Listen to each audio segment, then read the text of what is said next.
I met this person out in it was an interesting event. It was an event for students in Providence, and it wasn't in the Alvarez school. It was in remember the summer.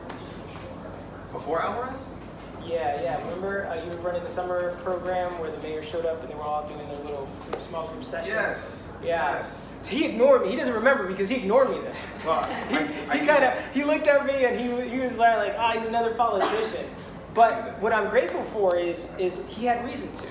You know, Roberto Gonzalez has been doing amazing work with youth and has not focused on the politics and politicians and the promises they make, but has been very intentional in creating spaces and programs for youth to be the voice, to be the face, to be the creators, right, of the future that they want to see. And he runs the world's #1 top education podcast, Steambox Rhode Island.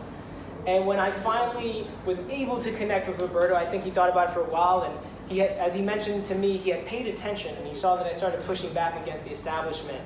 And that is important. It was important for me to show who I was, and once he saw that, he gave me space.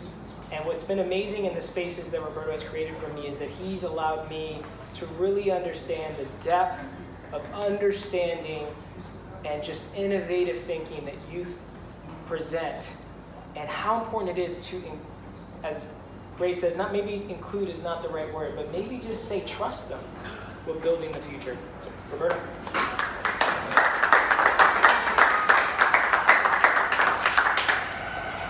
Hi, everybody. Yeah, as he mentioned, I am not beholden to politicians. I do not actually like politics in any way. I have an aversion to politics, and it's because the political system has failed me just all my life. And if you're curious about why that is, just think about the weather recently and think about the weather versus when you were a child.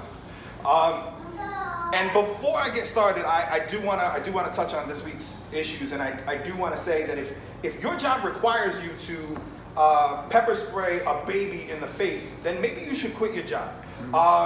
Because if my job required me to pepper spray a baby in the face, I would quit my job and then I'd burn the whole organization down, right? And maybe there's some bad apples.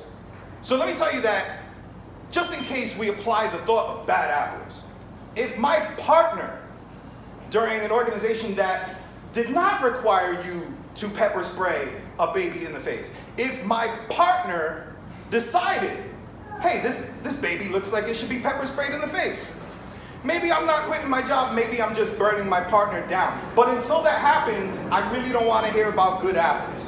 But that's not what Dr. Muñoz is about, so I want to briefly talk about why I'm here today.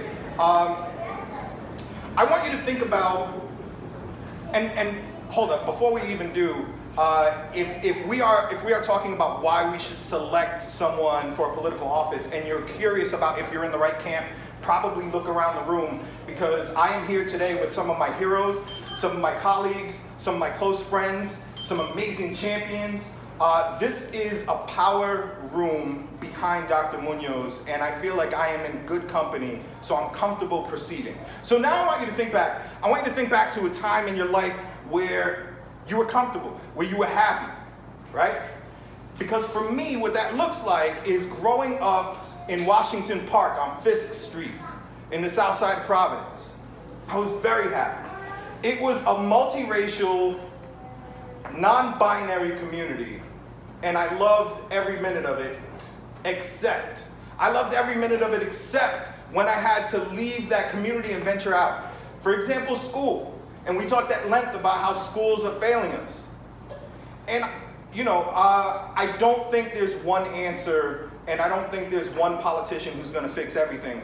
But I will say, I know the answer is not bringing people in from out of state, because they tend to just rub children's feet for some creepy reason. Mm-hmm. So maybe we should look at the talented people that we have in state who have been fighting for their community. And I'll give you an example.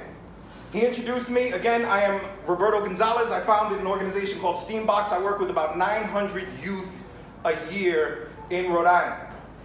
And we are known for our projects, like sending stuff to space, building robots. Our podcast that he mentioned has been #1 in the world for 16 straight weeks. And we've taken the podcast all over the world to Studio Ghibli in Tokyo.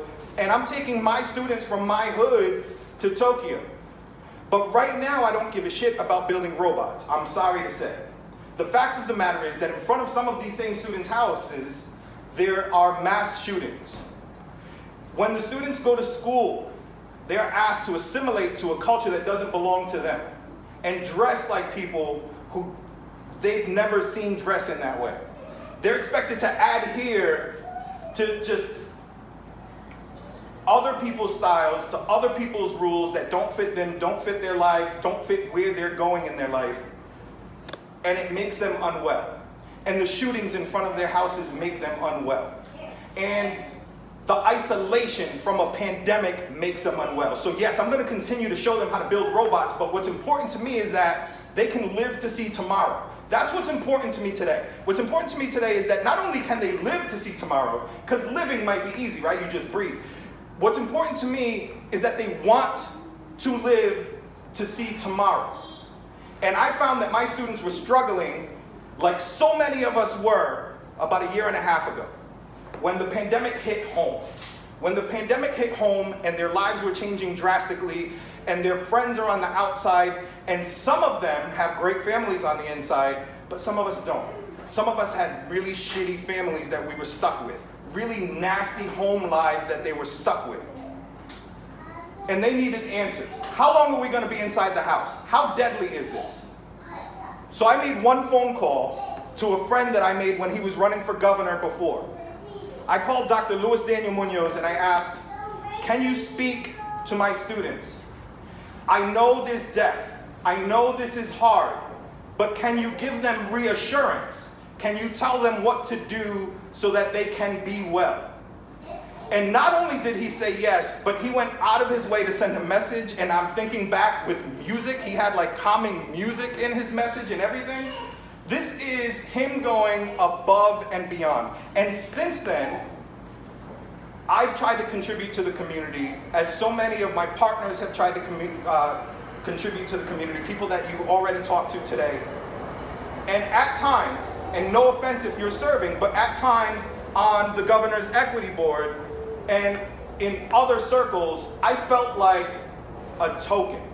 I felt like I was there because my last name is Gonzalez, but I'm light-skinned enough to be digestible to the people who asked me to be in those rooms. And that's not easy, because I want to go there and work. But that wasn't enough for me. It wasn't enough for Dr. Muñoz, who was there by my side, who I've grown together as a friend, who I've seen lead and pull the community together, who I've seen in the mode as a dad and as an excellent dad, who I've seen in his own community of Central Falls. But the most important part that I want to tell you about is that this is not about my community in Washington Park. It's not about his community in Central Falls. What I've seen from Dr. Muñoz is Dr. Muñoz has been there to create accessibility and equity for all communities in Rhode Island. And that's why I'm not fighting for a politician, but I'm fighting for my friend, Dr. Daniel Muñoz. Thank you.